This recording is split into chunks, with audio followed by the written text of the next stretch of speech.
Un segundo antes del amanecer. Una búsqueda de soluciones.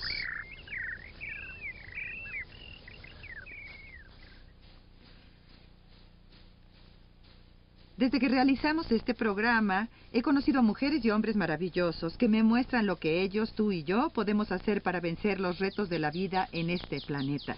Hoy iremos a Suecia a conocer a un decidido joven que se ha convertido en un líder de ese país por combatir lo que se ha denominado lluvia ácida. Después iremos a China, veremos los peligros de los pesticidas químicos y lo que un científico hace para que los granjeros los utilicen cada vez menos.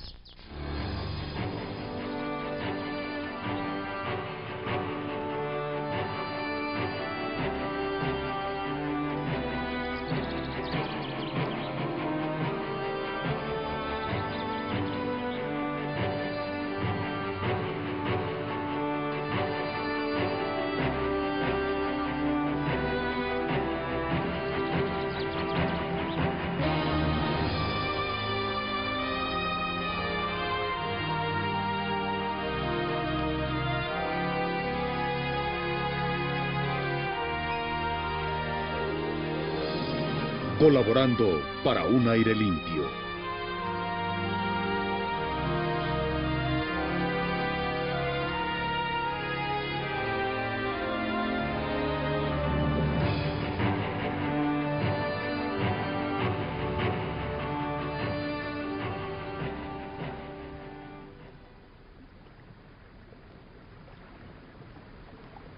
Aquí en Suecia, estoy rodeada de personas que se enfrentan a uno de los mayores problemas de hoy, la lluvia ácida. Aunque están haciendo su mejor esfuerzo para poder combatirla, ellos saben que solo podrán reducir menos del 15% de la contaminación que la produce. Esto es porque la contaminación se transporta por los vientos desde otros países a cientos de kilómetros de aquí. Para erradicar esta lluvia se requiere de una cruzada global, así que el pueblo de Suecia está haciendo lo mejor que puede. Control de emisiones, eficiencia doméstica, conservación doméstica de energía, en un esfuerzo de persuadir al resto del mundo a seguir su gran ejemplo. La lluvia ácida es uno de los grandes peligros que la industria de la sociedad moderna ha creado para sí misma y para todos los seres vivos. La fuente de esta lluvia es nuestra propia demanda de energía, que es enorme. 3 elementos químicos de la lluvia ácida son óxido nítrico y dióxido de sulfuro, que son mandados al aire en enormes cantidades cuando quemamos los combustibles de nuestras fábricas, plantas de energía y vehículos. Estos contaminantes reaccionan sin químicos en el aire para producir un ácido que baja a la tierra en forma de lluvia, aire, nieve, niebla o simplemente como partículas secas. Como consecuencia de su fuerte densidad, los peces y otras criaturas acuáticas no sobreviven. El suelo y el agua quedan en tales condiciones que las plantas no pueden crecer más. Los ríos que eran caudalosos se quedan sin vida e inertes. Los bosques desaparecen en terrenos como este. Los árboles y los frutos mueren porque el suelo pierde los minerales que las plantas toman como alimento, como el calcio, magnesio y potasio. En lugar de eso, el suelo contaminado hace que las plantas absorban minerales dañinos como el mercurio y aluminio. En el subsuelo, el óxido sulfúrico se mezcla con el agua y esto causa que se frene el proceso de la fotosíntesis. La lluvia ácida puede provocar por sí misma cambios globales. Los árboles moribundos liberan monóxido de carbono y los pocos que permanecen absorben esa sustancia de la atmósfera. Así que lo que se haga para frenar el avance de la lluvia ácida hará que se reduzca el riesgo de abruptos cambios de clima que pueden causar grandes inundaciones y la pérdida de gran cantidad de cosechas. Pueblos, ciudades y especialmente las personas que los habitan también están en peligro a causa de la lluvia ácida. Edificios, estatuas, puentes, barcos, banquetas, tuberías y acueductos, casi todo lo que está hecho con algún metal se corroe cuando está expuesto a esta terrible lluvia. Los contaminantes que causan la lluvia ácida afectan la respiración especialmente de los niños y de los ancianos. Preciosos monumentos, tal vez, se han perdido para siempre. Se pierde lo natural y lo que ha hecho la mano del hombre.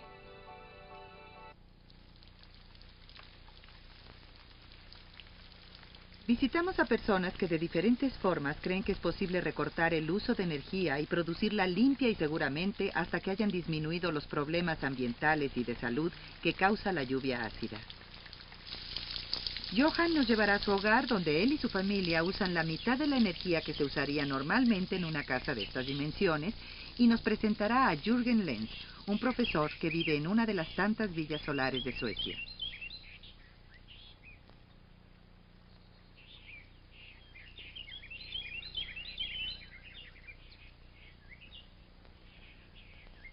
Pero primero conoceremos a Christian Ågran, un profesor de biología y activista ecológico, quien está dirigiendo la lucha de Suecia por tener aire limpio y por eliminar la lluvia ácida.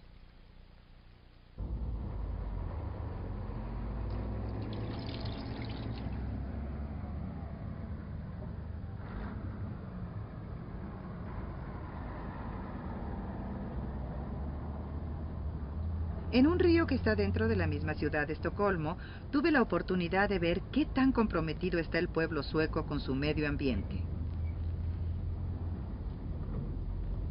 Vi a personas pescando en el río que está en el corazón de una ciudad industrial, y hasta se puede nadar en esas aguas. ¡Bravo! Bravo. Toxamica. Sí.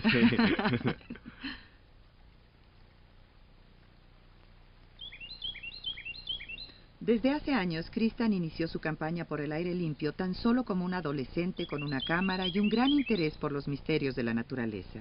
Un amigo lo llevó a un invernadero local y Christian se unió a la lucha por proteger las bellezas naturales que le rodeaban. Desde entonces, Christian ha estado organizando conferencias, cursos de capacitación, donde personas de varios países aprenden lo que pueden hacer para combatir la lluvia ácida. En la última década ha estado trabajando con la Secretaría Sueca para el Medio Ambiente.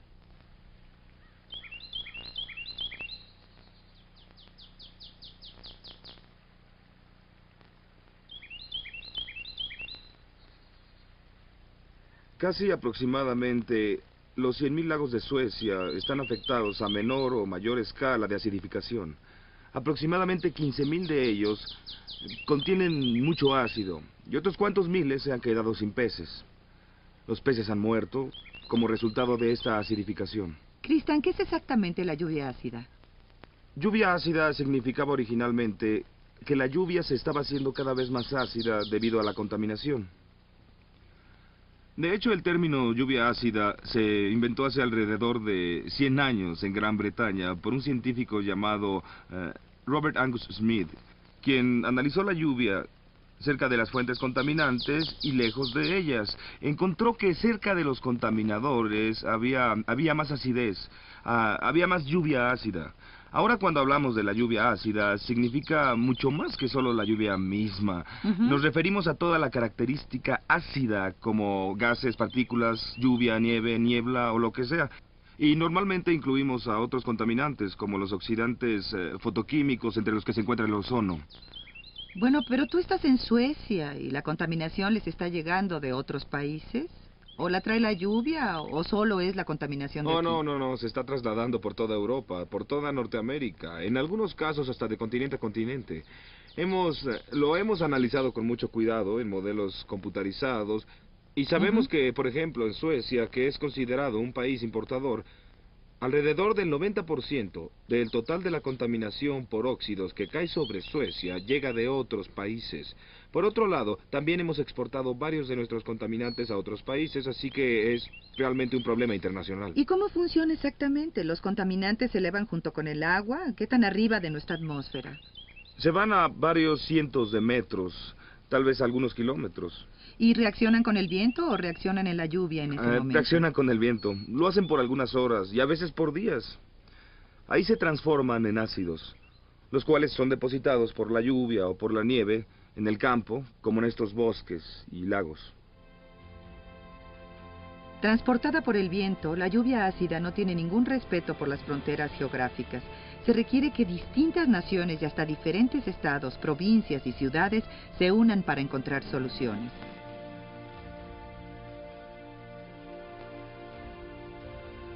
En el área donde convergen Polonia, Alemania y la antigua Checoslovaquia, 3/4 del total boscoso muestra señales de daños causados por la lluvia ácida. ¿Quién es el culpable? Nos atrevemos a decir que todos los países de Europa lo son. Lo menos que 2 países fronterizos pueden compartir es el aire. En Norteamérica, Canadá recibe la lluvia ácida que se forma en los Estados Unidos. Y Estados Unidos, a su vez, recibe la lluvia ácida de Canadá. Muchos lagos y bosques a lo largo de la frontera entre estos 2 países han pagado el precio de este intercambio. Descríbeme qué es exactamente el pH, Cristán.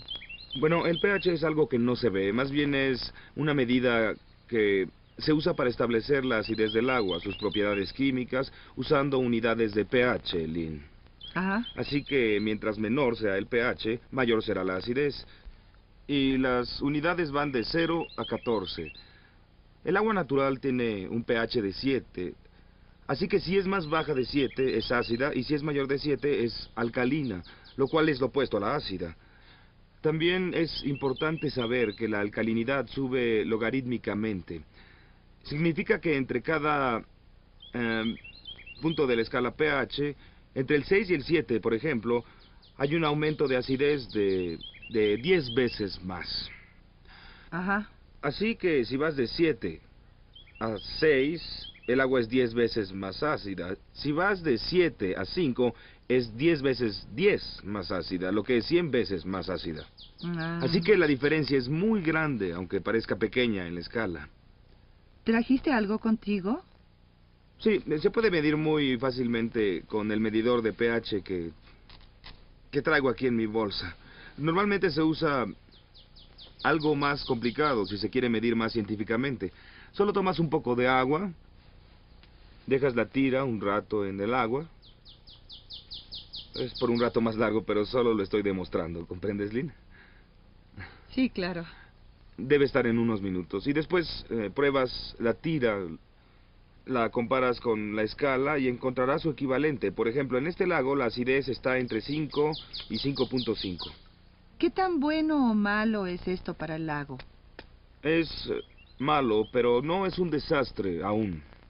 ¿Pero morirá algo de la fauna que hay aquí? Sí, así es. Algunas de las especies, como peces, algunas especies de insectos, algunas otras de plancton, algunos moluscos, por ejemplo.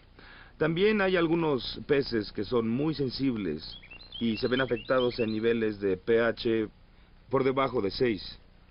¿Así que desaparecerán completamente de este lago? En poco tiempo, sí. Y me parece que estamos muy cerca. Por ejemplo, cuando este lago se haga más ácido, cuando el pH baje al punto 4 o 5, todos los peces desaparecerán en poco tiempo, en pocos años.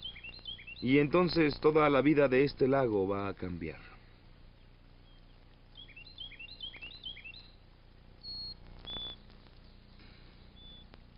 Al poner cal alrededor del lago, se puede elevar el promedio de pH en el agua y sacar de circulación la mayoría del aluminio y el mercurio. Esta acción funciona solo llevándola a cabo constantemente. Si se deja de aplicar cal, los metales aún quedarán ahí y hasta más concentrados.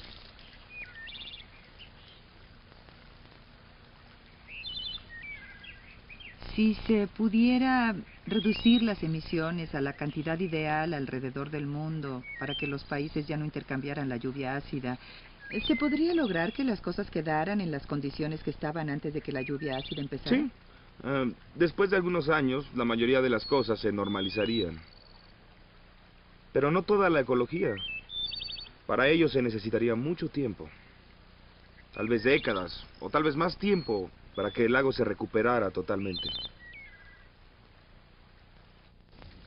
Una vez que las personas que viven en esta parte de Suecia aprendieron acerca de los peligros de la contaminación, tomaron medidas para hacer que ésta se redujera. Se dieron cuenta que podían hacer las cosas unidos. Me dijiste que me ibas a contar algo acerca de unas amas de casa que hicieron... Sí. Bueno, hace algunos años un grupo de madres que al enterarse que el nivel de contaminación estaba muy alto y que había inversión térmica en la ciudad, ellas decidieron no llevar a sus hijos a la escuela porque se verían afectados por el mal aire. Así que le dijeron a las aseguradoras que se quedarían en casa con los niños y que deberían pagarles por eso. ¿Y les pagaron? Le pagaron a una primero, pero no a las otras, porque el sistema no trabaja así. Ellos también tienen que cuidar a sus niños. Pero, de cualquier forma, siguieron luchando y organizaron varias manifestaciones, atacando a los principales contaminadores, como el tráfico, y también propusieron muchos cambios. Esto repercutió en varias partes de la ciudad, y tan solo un año después ya había 4 o 5 grupos más de madres y amas de casa, y es un movimiento ecologista muy interesante que tenemos en esta ciudad.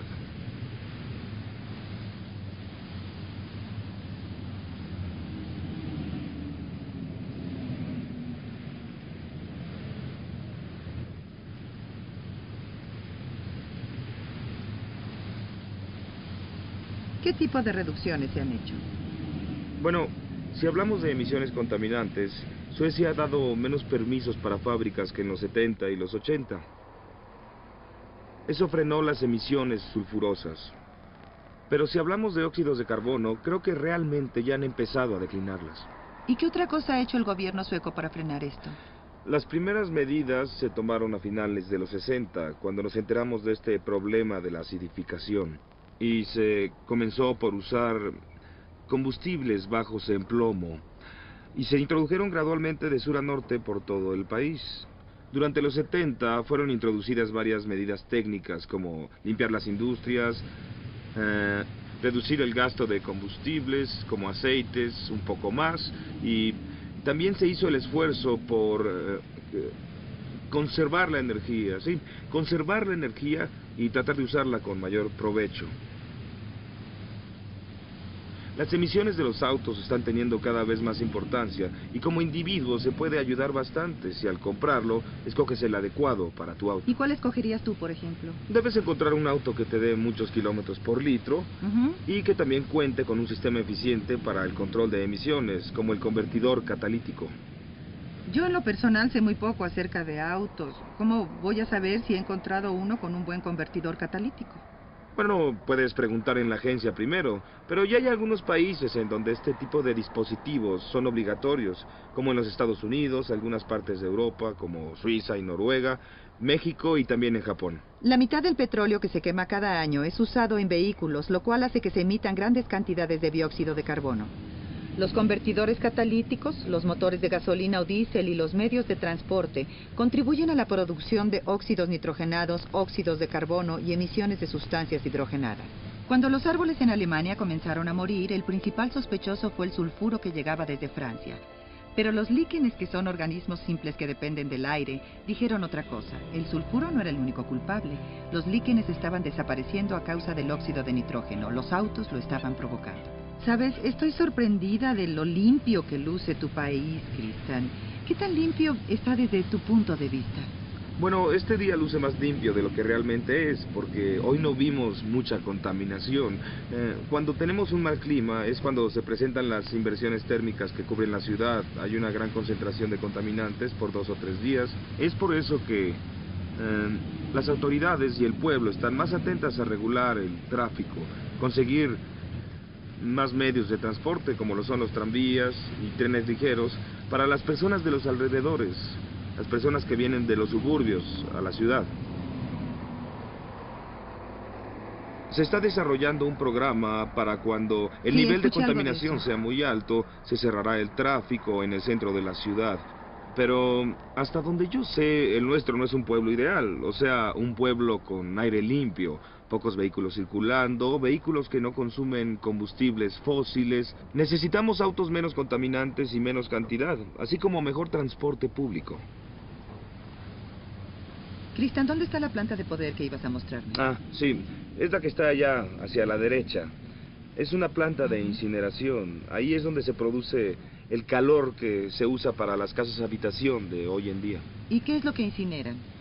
Incineran desperdicio, todo tipo de desperdicio, pero recientemente instalaron un muy eficiente sistema de limpieza a base de gas, así que ya casi no se ven esas nubes que salían de las chimeneas. Esta planta de poder instalada en el centro de Estocolmo le da servicio a más de 100.000 hogares y negocios. Aparte de electricidad, también surte vapor para calefacción a través de una gran red de tubería subterránea. Su incinerador a base de aceite había producido mucha contaminación. Esta nueva planta quema carbón con bajo contenido de sulfuro. En realidad es una pasta compuesta de carbón, agua y piedra caliza. Estos absorben la mayoría del sulfuro que de otro modo se escaparía. Con esta técnica, con menos partes en movimiento, temperaturas más bajas y menos derrames, la nueva planta es más limpia y más eficiente. Las emisiones de sulfuro bajaron en más del 85% y los óxidos de nitrógeno más del 65%. Otras industrias también están combatiendo la lluvia ácida. Cristian mencionó las medidas tomadas por Inco, una de las más grandes compañías en el mundo que proveen metales. Esta gran planta en Canadá separa el níquel del mineral en bruto. Dicha acción puede ser muy peligrosa ya que se libera una gran cantidad de dióxido de sulfuro. Como uno de los mayores causantes de contaminación en Norteamérica, INCO, urgida por el gobierno canadiense, ha tomado medidas para remediar esa situación. Aunque las emisiones han disminuido 70% desde la mitad de los 60, ahora está tomando un paso muy importante. Una nueva fundidora que funciona a base de oxígeno, capturando casi todo el sulfuro antes de ser liberado. Para 1994, las emisiones habrán reducido a más de la mitad y al reemplazar gas natural por oxígeno puro, la fundidora le hará menos daño al medio ambiente. Ya no se mandará el dañino dióxido de carbono al aire libre. La tecnología que emplea esta empresa produce más cosas que se pueden reciclar o revender. Así que, aunque se gastaron más de $600 millones en medidas de readaptación, la compañía ha obtenido más ganancias provenientes de estas operaciones. Se revisa el contenido de sulfuro. ¿Cuánto sulfuro hay en el combustible que se usa? Sí. ¿Cuánto se quema? Y también cuánto sulfuro sale por la chimenea. El que no sale por la chimenea es el que se ha usado por la desulfuración de los gases de las chimeneas. ¿De qué se trata esta desulfuración exactamente? Bueno, normalmente expande los gases que contienen óxidos sulfurosos en una mezcla de piedra caliza y agua. Los sulfatos van a reaccionar con la cal para así poder obtener lo que será el resultado, que será lo que hay que eliminar inmediatamente después. Así que con la desulfuración de gases, técnicamente se puede eliminar el 95% del sulfuro de los gases. Lo más importante es tratar de reducir el uso de energía, porque entre menos usemos, menos tendremos que producir. Y obviamente también contaminaremos menos. Al construir casas con buena disposición solar, usando refrigeradores y otros aparatos electrodomésticos lo más eficientes posible, así se reducirá la demanda de energía y con ello se disminuirá la contaminación. En Suecia, las personas usan ahora menos energía que la que usaban hace 10 años, aplicando estas técnicas de construir casas que tengan buena ubicación hacia el sol y reservas de agua eficientes. Johan Worsplatt empezó ahorrando energía cada mañana al despertarse, al darse una ducha o al tomar una taza de café. Él vive en una casa muy energéticamente eficiente en Kronstadt. ¿Cómo es la calefacción en esta casa? Es a través del sistema de calefacción de la planta que está a unos cientos de metros de aquí, que da calor a esta parte de la ciudad que tiene de 9 a 10,000 habitantes. ¿Y este sistema de calefacción es barato? Sí, y te diré que mis amigos se sorprenden al saber cuánto pago, porque ellos creo que pagan el doble. Esta es una casa típica de esta área. Dime algo acerca de sus cualidades especiales. Sí, esta es una casa que se construyó en 1982. Dos años después de la crisis del petróleo, cuando todos empezamos a pensar acerca de los precios del petróleo y de los precios de la energía también, los suecos comenzamos a considerar la idea de no usar solo un tipo de energía, de ser capaces de cambiar entre gas, entre petróleo, madera y electricidad y todo eso. Por eso se empezaron a construir casas como esta, con ventanas de triple grosor. Entiendo. Por aquí. Esta es una lavadora. Parece ordinaria, pero tiene algunas diferencias. Te las explicaré. Por ejemplo, tiene una centrífuga que gira 2.400 ciclos por minuto. Si estuviera unido a la lavadora, solo daría 600 ciclos por minuto. Así que este seca mucho más y mejor que una lavadora combinada. Sí. Y claro, ahorra mucho más energía, porque no se tarda mucho en secar. También el termostato es mucho más... Es mucho más preciso, ¿verdad? 20, 30, 40... 20, sí. Y claro, se puede escoger la temperatura exacta deseada para cada tipo de ropa. En el secador también tenemos este termostato de temperaturas exactas. Aquí puedes secar la ropa, pero usualmente no prendemos el ventilador, solo dejamos la ropa allí. ¿Sin encenderlo? Sí, se seca en una noche aproximadamente. En este closet se encuentra la conexión a la central de calor, la estación de poder. Aquí llega la tubería con el agua caliente y está el medidor que dice cuánta agua hemos usado para pagar la cuenta según lo que señale. ¿Qué hay acerca del reciclaje? Por ejemplo, botellas, latas de aluminio y cosas así. Tiene mucha popularidad. Tengo un acuerdo con mis hijos de que se pueden quedar con el dinero de las botellas si ellos las regresan a la tienda. Y creo que les dan 10 centavos por botella. ¿Todas las botellas son reciclables en Suecia? No, creo que no, pero hay muchas que sí lo son, y aquellas que sí lo son solo se reciclan, creo que tal vez 30 veces. Por supuesto que sí hay reciclaje, y por las latas de aluminio también te dan un par de monedas. Sí. Y no se reciclan tanto como las botellas. Más del 80% se está reciclando. Bueno, nos dan 4 centavos por cada una de estas botellas. Más 4 o 5 por cada una de estas. Es magnífico. Y ahí abajo están los papeles. Los vienen a recoger una vez al mes. Oh, más dinero. Para reciclarlos. Qué bien. El pueblo sueco ve el reciclaje como algo muy natural. Del 40 al 50% de todo el papel en Suecia es reciclado, así como el vidrio, el plástico y el metal.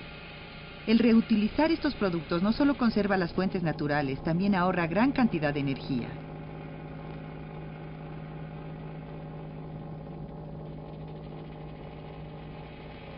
Cada vez se necesita menos energía debido al reciclaje de materiales.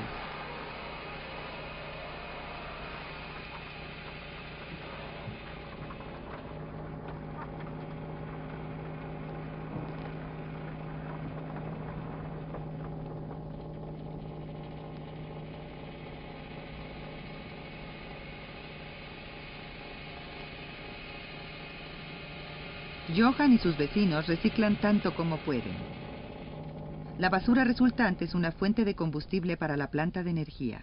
Al reemplazar los combustibles fósiles por combustibles de reciclaje, la planta produce menos contaminantes. Se queman 45,000 toneladas de basura al año que viene de casas, comercios e industrias que generan casi 18 megawatts de electricidad y vapor en abundancia. El agua caliente llega a las casas y a las oficinas a una temperatura que va de los 90 a los 120 grados centígrados. Esta es una de las plantas de poder más limpias en el mundo y está por encima de los estrictos promedios permitidos por el gobierno británico. Una pipa deja caer metano, que es un gas natural derivado de los desperdicios en descomposición. Esto contribuye con otro megawatt de energía para la electricidad en total y el sistema de calefacción. De hecho, el 20% de la energía utilizada en Suecia proviene de la basura, madera, hojas y desperdicios animales, todos en forma de gas.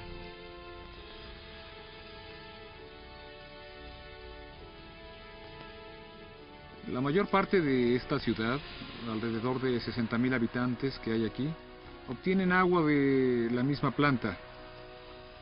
Y mucha de esta agua es calentada por medio de basura.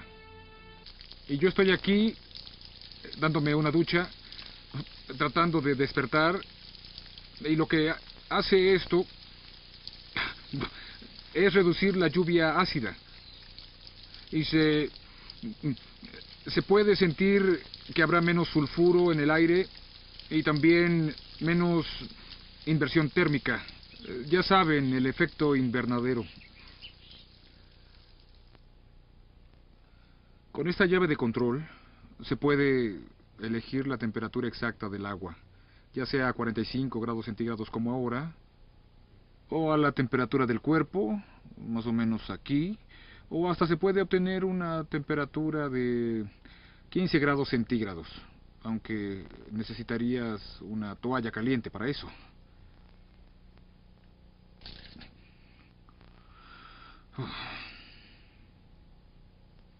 ¿De qué forma los países en vías de desarrollo podrían disminuir el uso de los combustibles fósiles para obtener energía? Hay varias formas de obtener energía, ya establecidas o en experimentación. Lo que hemos visto ahora en varios países es la obtención de energía por medio del viento o por medio del sol, directa o indirectamente. Dinamarca satisface más del 2% de su necesidad de energía por medio de molinos de vientos colocados en su costa. También ahí se fabrican la mayoría de los molinos que son utilizados en los Estados Unidos hoy en día.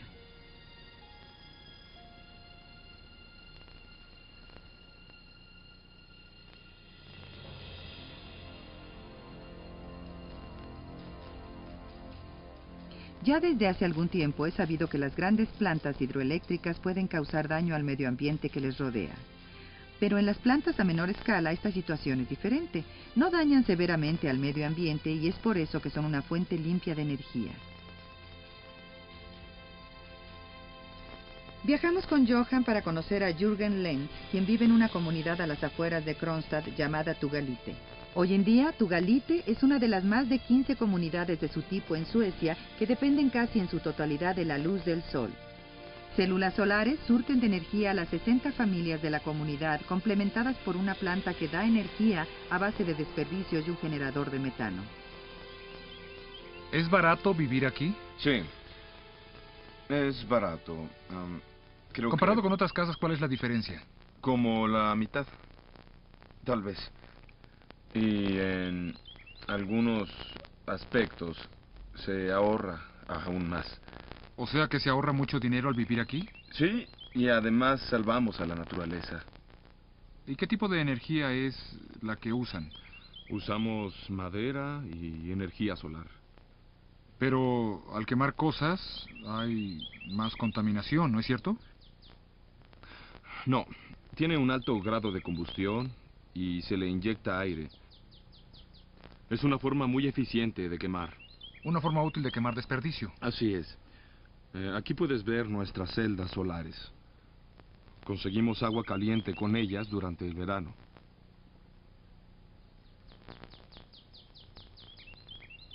Pero el invernadero también es muy importante en el sistema de calefacción, ¿no es así? Sí, calentamos nuestro aire en los terrenos de los invernaderos. El invernadero está solarmente bien localizado y el techo está hecho con tubos de plástico. El aire frío se calienta al pasar por los tubos hacia dentro del lugar, dando una buena cantidad de aire fresco que se hace que se salga la posible contaminación interna. Pesados vidrios han sido colocados para evitar pérdida de calor, aunque las ventanas sean de triple espesor y bien iluminadas por el sol. Las casas están separadas para que no se afecten unas a otras. Entonces consumen poca energía y además es energía solar. Sí, tal vez puedes ver los convertidores que están allá arriba. Creo que hemos tenido éxito al energizar estas casas.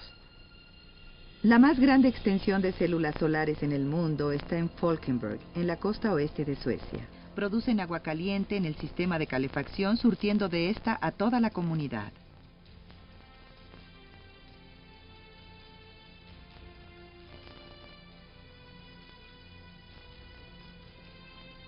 Tanques subterráneos conservan caliente el agua durante la noche y proveen de agua caliente en la temporada de frío.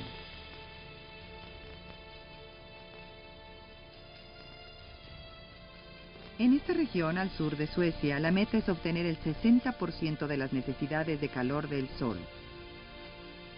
El éxito de la energía solar en Suecia nos da la esperanza de que se pueda hacer lo mismo en otras partes del mundo.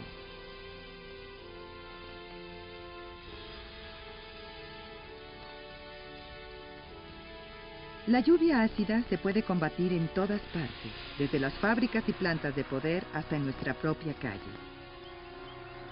Y como vimos aquí en Suecia, hay muchas personas que comprueban que podemos hacerlo. Demostramos en nuestra organización que para detener la actual acidificación y el daño a los bosques, la proliferación y concentración de varios contaminantes como el sulfuro de nitrógeno y el ozono necesitan ser eliminados en un 90% en algunas áreas. Y eso es técnicamente posible si se combinan las medidas que hemos mencionado. La conservación de energía y la eficiencia y limpieza de su generación y un estilo de vida en el que se elige de manera responsable. Hace 10 o 20 años nos importaba el medio ambiente acerca de nuestras ciudades. Ahora nuestras preocupaciones concernientes al aire son más amplias. El agujero en la capa de ozono, los cambios de temperatura de la Tierra y la lluvia ácida son grandes amenazas para todo el medio ambiente del planeta. Los suecos saben que las soluciones comienzan en el propio hogar, con medidas para ahorrar energía y reducir la contaminación. En las casas, en las carreteras y en las fábricas, la lucha para combatir la lluvia ácida ha comenzado.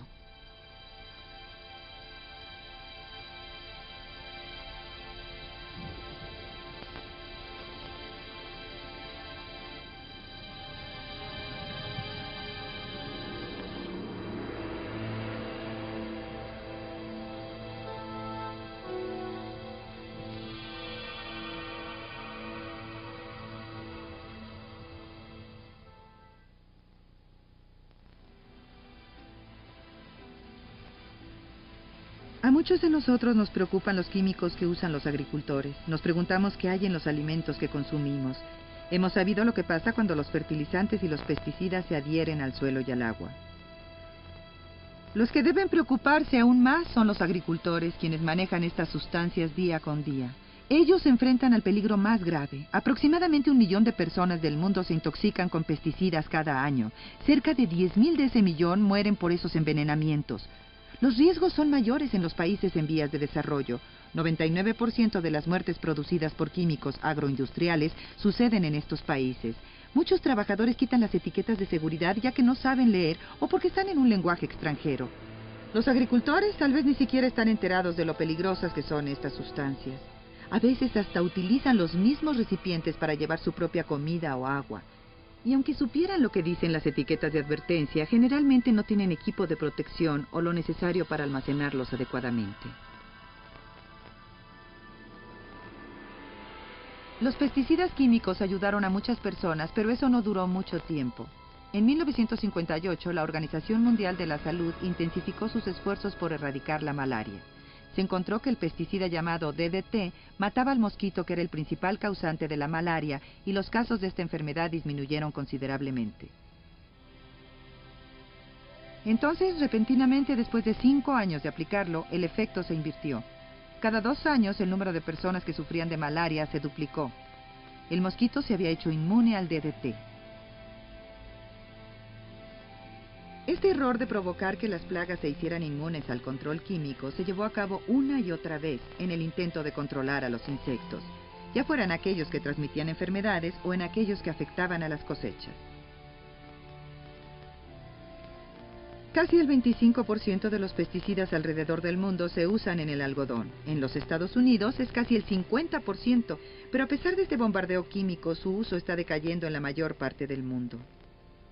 En los Estados Unidos, los algodoneros de Texas y otros estados dejaron de cultivar algodón porque los pesticidas eran costosos y nada efectivos.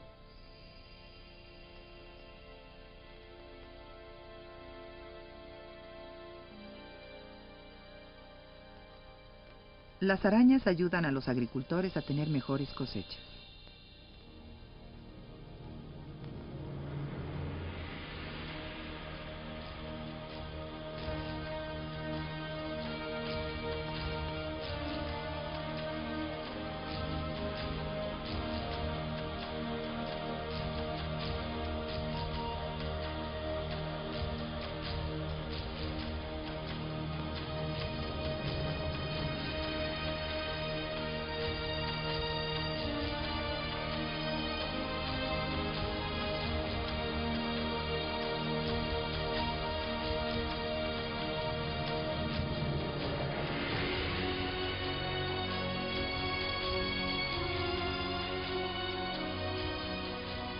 Hace muchos siglos, los agricultores chinos tuvieron la idea de usar depredadores naturales para controlar las plagas.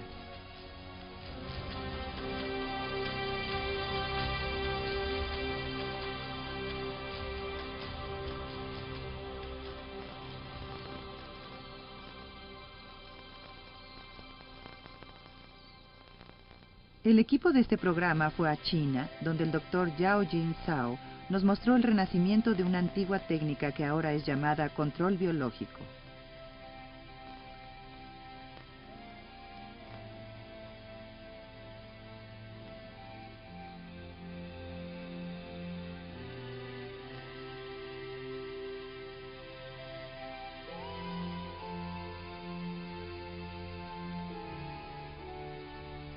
Los agricultores con los que trabaja el Dr. Yao combinan esta técnica con el uso moderado de pesticidas químicos. Esa combinación se denomina control integral de plagas.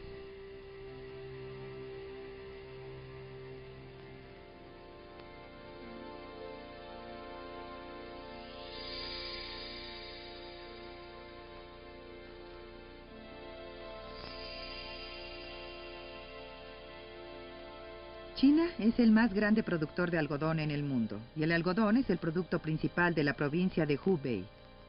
Las personas que trabajan en los campos de algodón de Hubei alguna vez confiaron en el uso exclusivo de pesticidas, pero aunque gastaban cada vez más dinero en ellos, las cosechas se hacían cada vez más pequeñas. Se dieron cuenta de que los químicos las afectaban. Yao, presidente de la Universidad de Hubei, fue en ayuda de los indefensos agricultores. Para ello ha dedicado más de 10 años de su vida al estudio de varios tipos de controles biológicos de plagas. Muchos insectos y arañas son útiles para el control natural de plagas.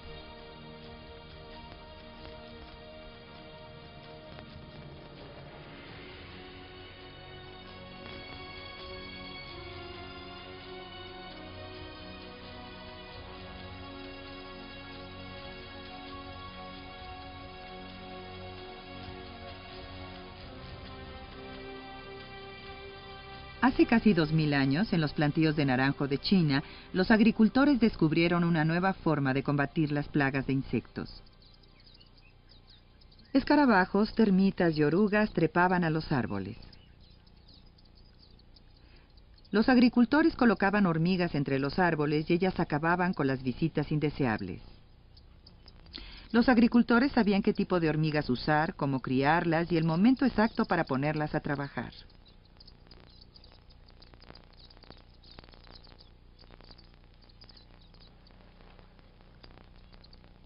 Ahora, Yao continúa con esa tradición al controlar las plagas que atacan los plantíos de algodón con sus enemigos naturales. El algodón siempre ha dado dificultades a aquellos que lo cultivan, no solo en China, en los Estados Unidos y en otros países también. Mientras que aquí en China la plaga principal del algodón es un gusano, un insecto es el que destruye el algodón en los Estados Unidos. Los esfuerzos de Yao por perfeccionar un método de control biológico tienen cierta urgencia porque los agricultores y los científicos están desconcertados por el aumento de precio y de riesgo de los pesticidas químicos. Laboratorio de Enemigos Naturales de las Plagas, Departamento de Biología.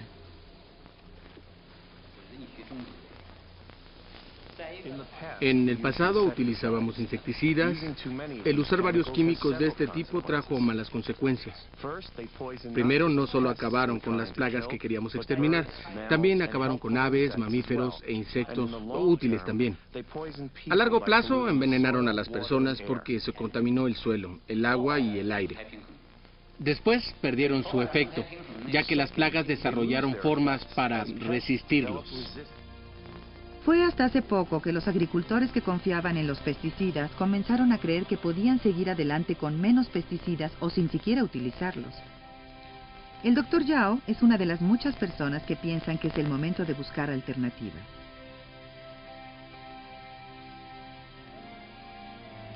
Hace 15 años, la atención de Yao pasó del cultivo del arroz al del algodón en un intento de reducir el uso de sustancias químicas y frenar el envenenamiento del medio ambiente.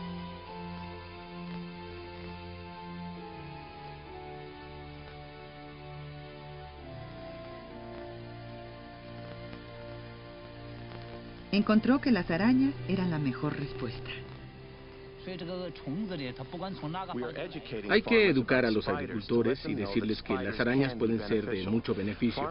Los agricultores sienten una repulsión natural por las arañas y siempre quieren deshacerse de ellas. Así que lo que hacemos es mostrarles una prueba en donde se encuentren ambos, arañas y gusanos, para que vean que las arañas se comen a las plagas. Una vez que han visto esto, saben que las arañas pueden ser de una gran ayuda.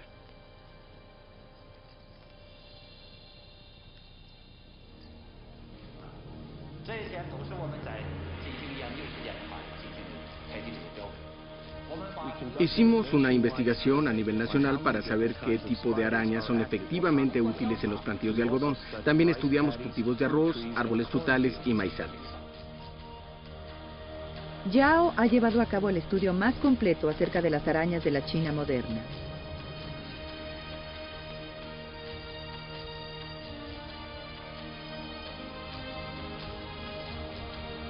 Al buscar depredadores naturales para controlar las plagas del algodón, el Dr. Yao encontró más de 600 depredadores y más de 100 eran variedades de arañas.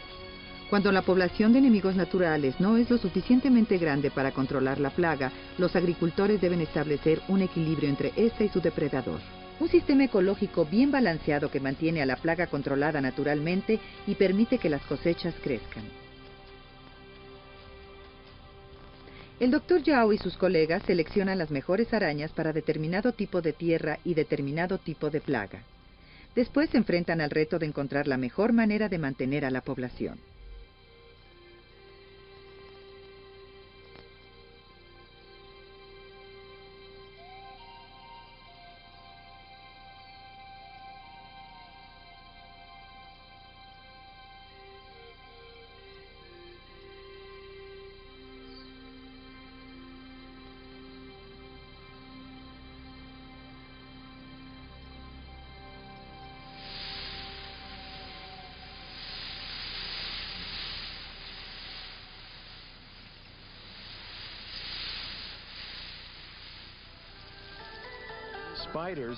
Las arañas comen todo tipo de insectos, aquellos que vuelan y aquellos que se arrastran por el suelo.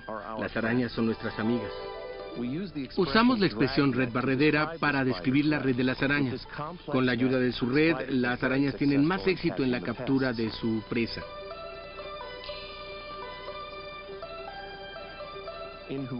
En la provincia de Hubei, el algodón es sembrado después de la cosecha de trigo.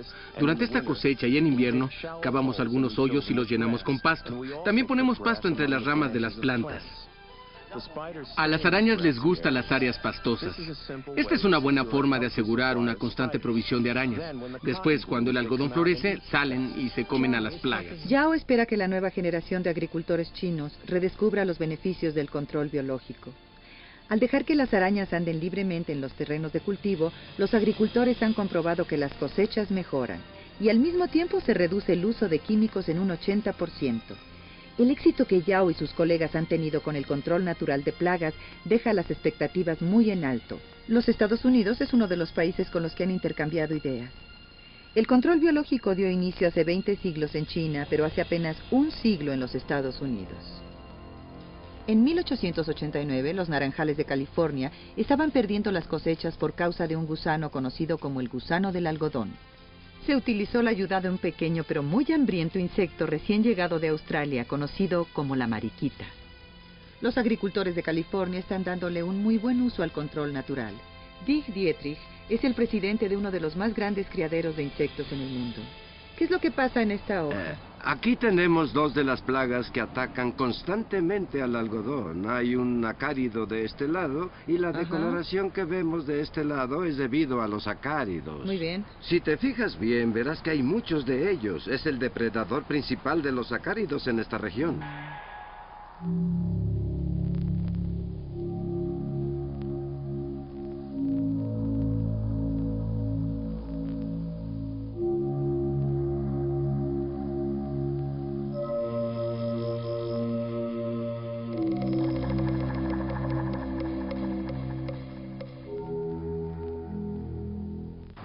Se debe encontrar a su enemigo natural, el cual siempre seguirá a su presa. El delicado depredador natural de los acáridos y las avispas Trichogramma penetra hasta donde se incuban sus huevecillos y así lo mantiene controlado. Esta es una etapa muy vulnerable del algodón. Muchas especies de insectos se alimentan de él en esta etapa, y cuando lo hacen, esta parte se desprende. Si se desprenden demasiadas flores de estas, no habrá más producción de capullos como este, que es de donde obtenemos el algodón. Las semillas también se ven perjudicadas, y eso nos afecta demasiado, ya que muchos productos se derivan del algodón, no solo ropa. En California se cultiva la mitad de la fruta y vegetales de los Estados Unidos. Sus agricultores manejan varios pesticidas peligrosos. Al ser esparcidos en el aire o al mezclarse con el agua, están envenenando a muchas personas. El riesgo de los pesticidas ha hecho que muchos agricultores aquí, en este valle, recurran al cultivo orgánico en busca del control biológico.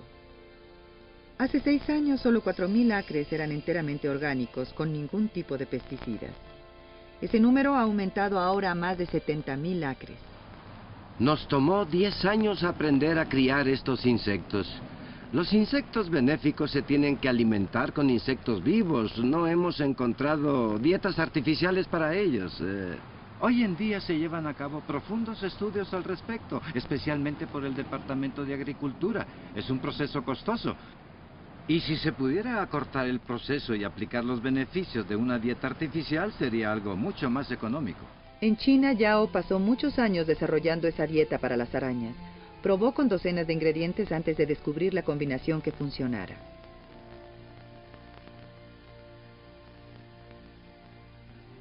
Resultaron varias fórmulas. Estas no solo sirvieron para alimentar a las arañas, también sirvieron para hacer que depositaran sus huevecillos y reproducir nuevas generaciones. En un caso, criamos hasta 5 generaciones de arañas con una sola fórmula.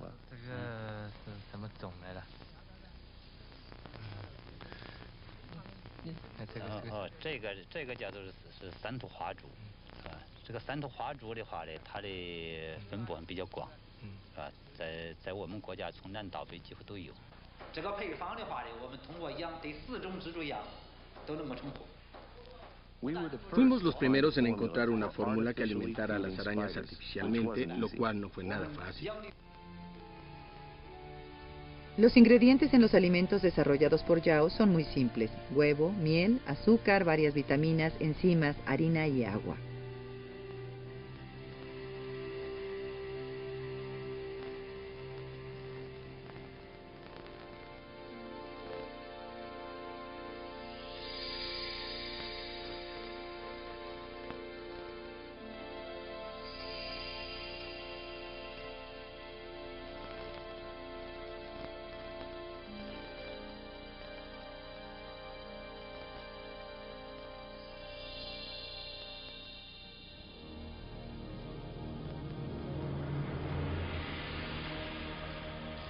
Muchos gobernantes, nacionales y de provincia, han felicitado a Yao y a sus colegas por los logros obtenidos.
Yao incita a los agricultores a pensar en sus tierras no como una fábrica a corto plazo que producirá un solo producto en un año, mejor como parte de un diverso ecosistema que permanecerá ahí por mucho tiempo.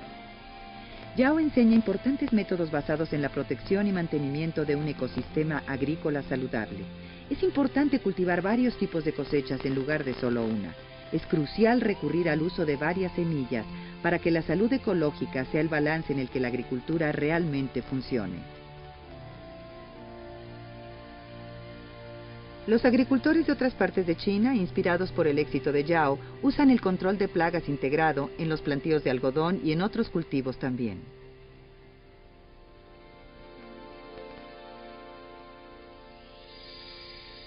Yao ha descubierto lo que significa el control natural exitoso de las plagas.